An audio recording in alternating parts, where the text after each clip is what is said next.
Welcome to this episode of Commissioner's Corner. Today we're talking about efficient and effective government and how we use technology to provide services.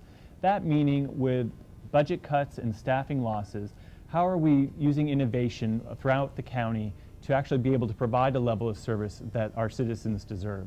So stay tuned and you'll learn a lot.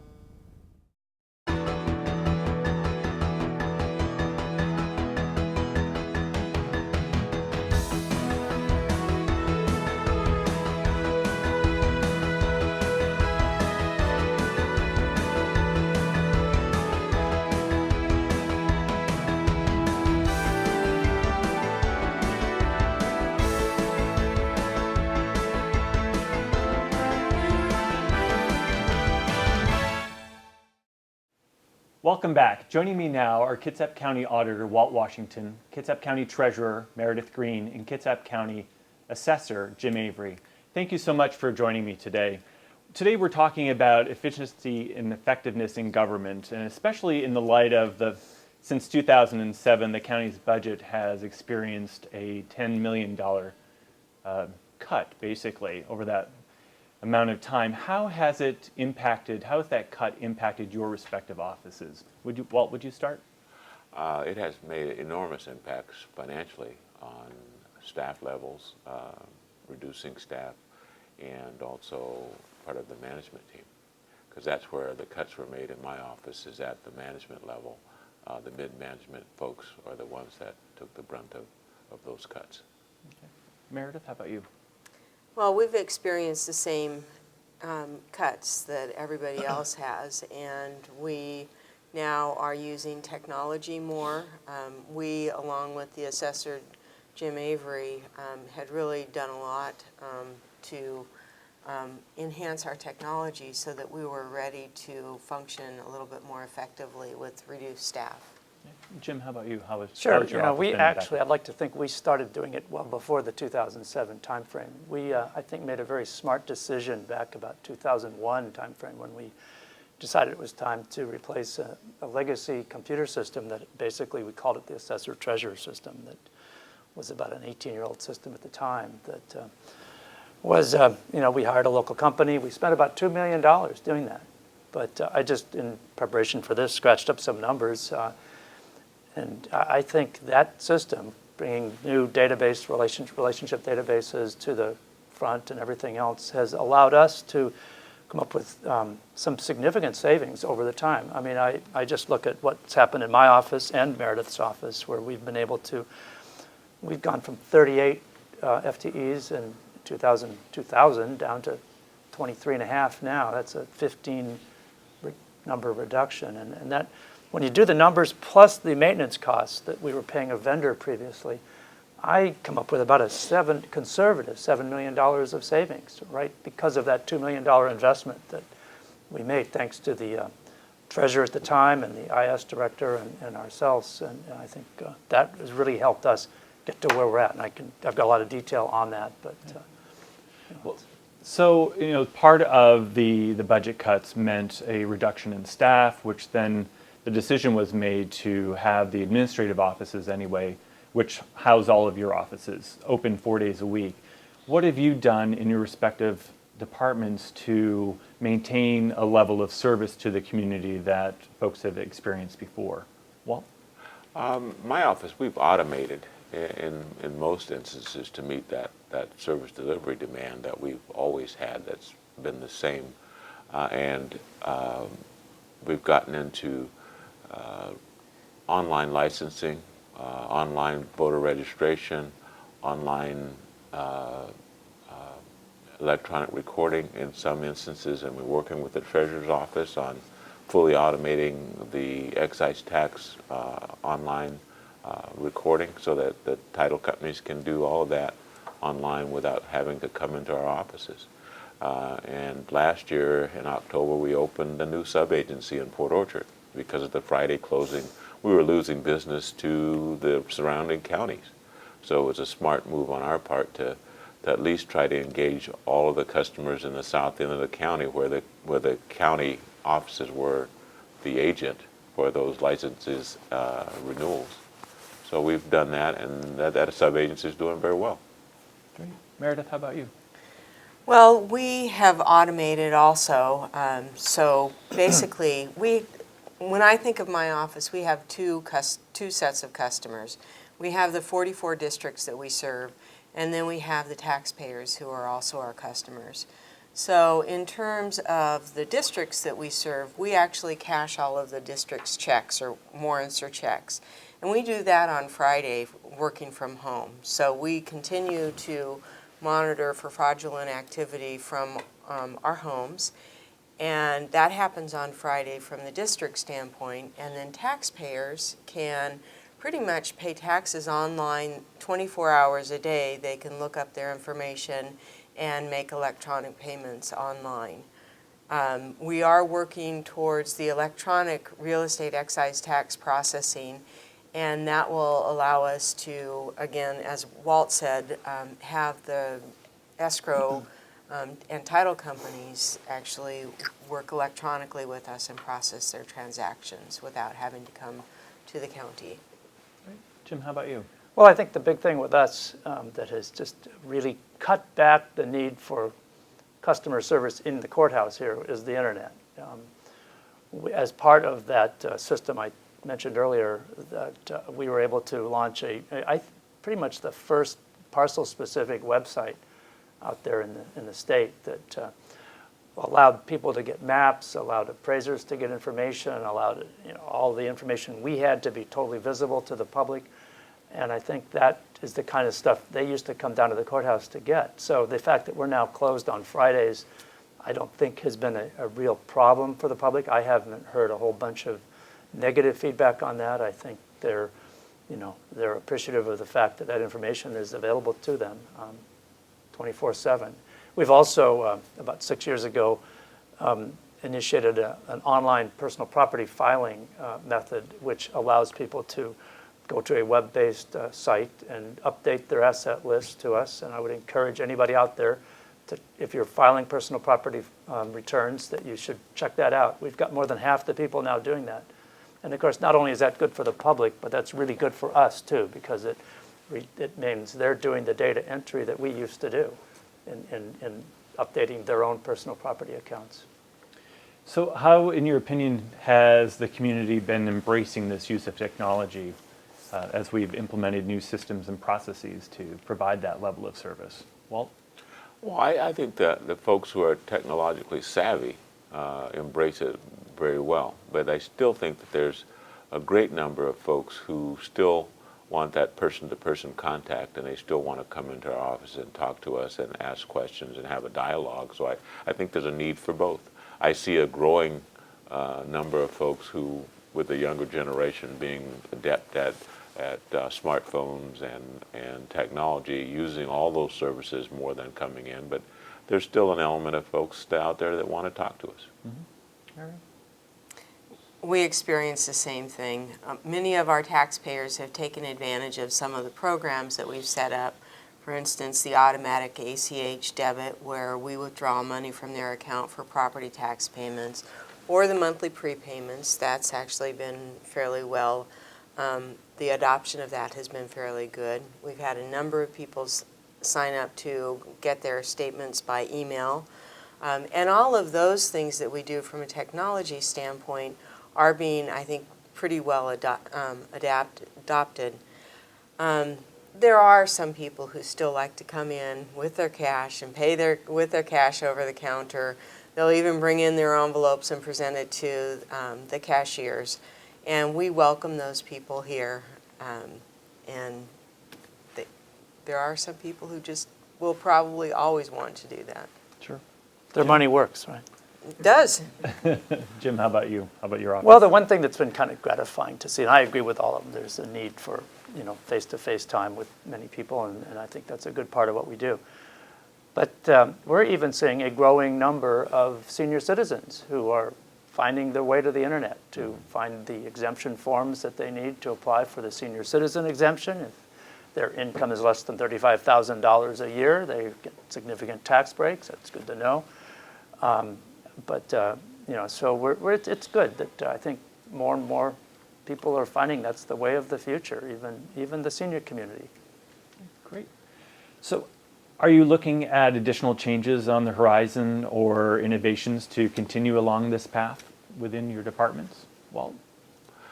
You'll find that my office is always looking for new innovations on how to deliver service, to improve at every turn, and social media. We've gotten big into social media over the last 9 months, and it's taken a whole different path for us. And from the elections perspective, we put in equipment that automates a lot of the voting process, and so it has improved our service delivery in the elections arena. So we keep looking at that because that's important. As things change, as budgets tighten, as people tend to go away and we don't fill those positions, it's incumbent upon us to do a better job at making sure we maintain that level of service delivery, which is what I really strive to do. Great. Meredith, how about you? Anything new on the horizon? The item that we're working on this year is the electronic real estate excise tax transaction processing, and that's actually underway right now. And once that happens, our title companies will be able to process transactions electronically. Is there an expected due date for that to be implemented? Sometime in the first part of the year. Okay. First part of 2013? Of this year. Of this year. 2012. Yes. Great. Okay. Jim, how about you? Well, there's exciting things in my world too. One of the things anybody knows that they've looked at Google Earth and they've seen the aerial photography, that's satellite photography and airplane photography that's available to us. We have to get some laws changed to make that happen, and we, as a group, the assessors have been working to relax the requirements to do physical inspections every 6 years on all property. I think it's, we can certainly do many properties using some of these aerial photography tools. I've even heard that there's the new thing coming out now is drone photography, if you've read about it. I guess this is something we're getting from the DOD or something, I'm not sure, but there's actually kind of a hobby group doing it, but you can now, get remote aircraft that will actually take video pictures of, handheld, not, I'm talking about the DOD now, but so I'm sure there'll be a number of technology things that keep coming down the road that we want to be right there. And it's always been my job to get this job done as efficiently and cheaply as possible. Well, great. Well, I appreciate you taking the time to be part of the program today. For me, what it truly impresses me about each of you and your leadership and stewardship in the county is the fact that you constantly strive to do more with less, and that you hold true. And I think that what resonates with me in terms of how I approach service to the community is that element of service, that we're here to provide. Government is not meant, I think you share this in terms of we're not here to be a barrier, but we're really here to help individuals to continue to have access in an efficient and effective manner, and we're trying to make the best use of taxpayer dollars that are constantly shrinking. So thank you so much for being part of it and for your leadership, and stay tuned for more.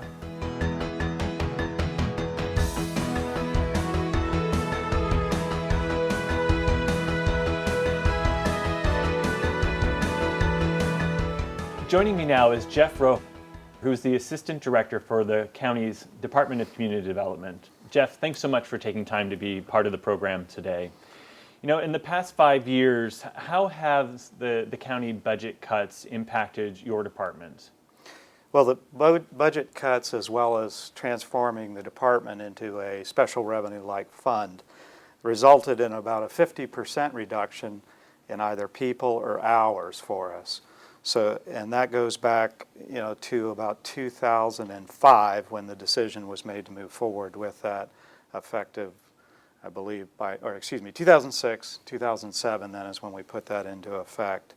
And what it meant was at that time we were about 87 people, and today are equivalent to about 44. At the same time, our permit activity has only seen a reduction of about 38%, and so they haven't necessarily been on parallel with our expectations as well as our available time to do that work. In addition, the type of work that we do has become a lot more unusual, if you will, given the economy, in that projects were left unfinished, and people are now coming in, or clients coming in then to try and pick up where someone else left off. And that's throughout the work, whether it be a single-family residence or it be a project of a plat that has been nearly completed. Okay. So how does your department use process improvement to maintain a level of service to the community? Well, the department's focused on how to balance our ability to deliver service with the available resources that we have. We've documented that. One of the things that happened early on is we started thinking in those terms, and it's about 6 pages now of different things, and I won't bore you with every one of those. But the things that stick out in my mind that make us more efficient and effective with our clients' resource, if you will, the money that comes in to support what we do, are things like packaging the phones together under one provider, which was nearly $1,500 a month, because now the department uses one provider and they're able to make that service that much better for us. Electronic transmission of documents that used to be copied. So that's not just human resource in copying or making those copies, but it's also fiscal with having to have that paper. Postcard notification instead of sending out full packets that allow the community to know what's going on in their neighborhood, but in a manner that is efficient for all, and if additional information is requested, then we can get that to them. But in the past, it would have been a full packet. Again, going back to the resource as well as the time that it takes an office assistant to reproduce that. Okay.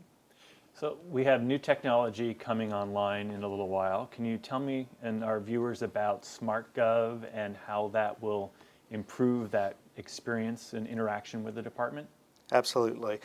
For the first and foremost of that, our current system is called the LIS, Land Information System. This is the next generation of that. So the information that we currently contain since 2000 to present will migrate efficiently. That's one of the things that's very important to recognize. Sometimes those integrations aren't quite as smooth with that. One of the things that it will do for us is it will make it more interactive for clients with information that is more or less more intuitive, if you will, as well as having different statuses that weren't available before. We had pending, approved, about 4, and I think we go to almost 37 different statuses. So you'll know that the submittal has come in, or that it's under review, or it's returned to the applicant. On the inspection side of things, it will allow then a client to make an appointment for an inspection through that, through the portal that it's available to, if you are the applicant or the designated authority, if you will. So, Jeff, if I may, you're talking about sort of the different statuses and greater clarity. Is that related to permits that have been pulled and that someone is waiting to know sort of what the status is of a permit? Right. In the past, what you might have is that it's submitted, and so you don't know if that's in somebody's queue someplace or if it's actually being touched by someone. If you had an issue, you know that it's either it's in your hands or it's finaled, so we're all through with it. Now there are a lot of different bites, if you will, of that will allow someone to understand where they are and whether or not it requires action on their part. Is it actually in someone's hand being reviewed and I'm awaiting that, or have one division finished their work and it's moved on to the next division?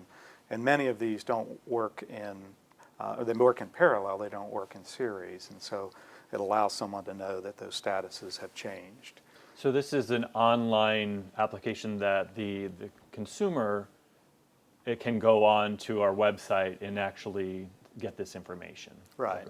Okay. And before, there was limited options, and so it left someone wondering what the actual status is. If, as I say, has it been reviewed? Did it get passed on to the next desk, or have they gotten closer to having it issued, more importantly? So it could be midnight on a Saturday night and somebody decides to sign on and check on what the status is. Early on, we're an advocate of that image of the bedroom slippers and wondering where I am with my permit. Will people someday down the road be able to get permits online? That's our goal. The system will allow that. We looked at the series of permits that we look at first on this, and we hope to have that in place by the end of the year, would be things that are like HVAC, heating, ventilation, and cooling. So if you were replacing a like for like, you could acquire that permit online. A water heater permit is another that comes to mind, where little review, but it would be nice to be able to have that issued, and also know that it's been done safely. Okay. So time is always a measure of how we're doing in terms of our service to the community. Has your department implemented changes to improve the amount of time to receive a permit, or what activities have been done in that arena? We've become very nimble in that application, if you will, as a department. Back when we had more staff available, you were able to more or less specialize in what element of a permit you might be reviewing. And when I say that, when you have a higher volume of it, it is an economy of scale when you do that. Now it's more that we have to have cross-training take place with our people. We like to say as a department that we rely more on method than we do on individual now. And so with that, documentation is key, having checklists available both to the client and also being used by staff in order to look at what is important, document what has been reviewed so that if sequential submittals, we don't repeat that review again, we just move forward with what had been left. The same goes for what we do when we begin inspections, so that that information is carried through. An efficiency that was gained over time was actually having inspectors leave from their homes rather than come to the campus, pick up the county vehicle, and then move through. What's allowed that is they have offices in the vehicle now that we didn't have before, with full internet capability, but more importantly, an ability to communicate with the land information, and then as we move forward to SmartGov, so that that inspection that's held at 10 o'clock then can be reported, and the status then is fairly immediate and documented. It helps the client know where they are again as we move forward. Are inspectors available 4 or 5 days a week? Inspections are conducted 5 days a week. We began that in August, I believe, of 2011. And have held to that with some gaps. Obviously, if a holiday occurs, then we wouldn't necessarily be on Friday. But what it did for us is by having the same number of inspectors, but having those inspections on Friday, it allows or creates less of a queue, if you will, for buildups on Monday, and spreads that work out through the week. And someone who's not ready for an inspection or has to delay that inspection to Monday can actually have it delivered on Friday. And I would compliment our staff on that. That was actually their idea, and they have continued to work with that and take time off during the week. So while some of the staff have the 3-day weekend, as some people might claim, that we actually have those folks who are willing to take alternative days off during the week. Okay. So I know one of the innovations that the department has been working on is trying to look at what permits can be issued over the counter, or OTC as it's affectionately known in-house. Can you tell us a little bit about what that is, what you look for in terms of what might be a good prospect for an over-the-counter permit, and just what does that mean? Certainly. Well, a summit was held in the fall of 2011 to talk to the stakeholders group and the Board of County Commissioners about some of the efficiencies that might be gained within the department. And one of this was one of those topics, and it was selected as the first topic to act upon, in that we took a series or class of permits that seemed logical to include in the over-the-counter permitting. In the past, we have issued permits over the counter, some damage related, some that were minor in nature and really didn't require much of a review. But this is more or less formalizing that into a process. So beginning in August, we put together a stakeholders group. The Kitsap Home Builders Association, Kitsap County, provided us, they hosted it, but also provided us a good group of people that were there to work on how we can get this done. And in the end, by the time of the Home and Garden Show, we were able to have that package together, both a series of permit or class of permits, which include on residential permitting decks, demolition work, emergency repair, fences, mechanical, plumbing, and minor remodel. And to give you an idea what minor remodel is, re-roofing, re-siding, window replacement, some minor interior remodel work that would otherwise have been reviewed. Under the commercial, we talked about awnings, a certificate of occupancy revisions, some demo work, and emergency repair. And I guess to be clear, emergency repair can be unscheduled, if you will. We like to say tree versus house or car versus building, those kinds of things. Or it could be that deterioration was found, and so damage has occurred that was not planned, or repairs are there that weren't planned. Again, some mechanical and plumbing with those as well. So what do you think is the biggest reason for doing a over-the-counter? What's gained by being able to offer that as an option for the community? Well, two things. There are a lot of work that goes on unpermitted that when properties change hands creates difficulty for the buyers and sellers. The deck that was replaced and didn't have a permit associated with it and has issues code-wise. And in recognition of that, that's one of the permits that we really focused on. We've a lot of information provided us because of those things, the changing of properties. But moreover, it's all about safety and a safer community. That's what we're trying to build.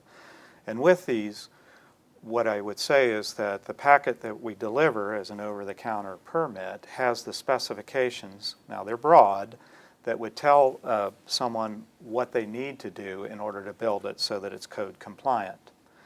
We do this so that we can focus on the work that we do need to review. In addition, we've included time for that first inspection so that when the inspector, normally let's say on a deck, all we would look at is the footing, which is about maybe 15 minutes. But they then can meet with the client, spend a little additional time, and make it project specific. And so we've budgeted that way. So if I've answered your question correctly, it's doing the necessary things to make certain we have a safer community. Decks do collapse. We've had some things within the Puget Sound region, or some incidences within Puget Sound region that were unfortunate and avoidable, and that's part of that. So we make it available and then give that time, but then it allows us time to review things that we should. So we gain that greater efficiency. To date, we've documented about 24 of those permits being issued, and they're varied just as I described them. Great. Well, I appreciate you being part of the program today. I think one of the things that quality improvement, process improvement isn't always a concept that people associate with government. And I think it's to yours and Larry Keaton's credit that you've embraced the process improvement kind of concept and with diminishing resources have been very efficient and effective in your delivery of service and looking at ways that you can create processes and not have it based on people, but to have it based on process flow so that we can better serve the community. So thank you very much. I appreciate it. Thank you for watching this episode of Commissioner's Corners. I hope that you were able to learn something. Our focus today was really around efficient and effective government and how we are using innovation, technology, and process improvement to better serve you in the community. It's a challenge that we've embraced across the county with the past 5 years losing about $10 million in revenues. It's not a small challenge by any means, but this is really meant to be part of a dialogue, and I hope that you engage. If there's a little bit more that you'd like to learn, please go to our website at kitsapgov.com, and you can always reach us as well. We're open. Hopefully you will engage, and I look forward to chatting with you in the future. And we'll talk to you soon. Thanks a lot.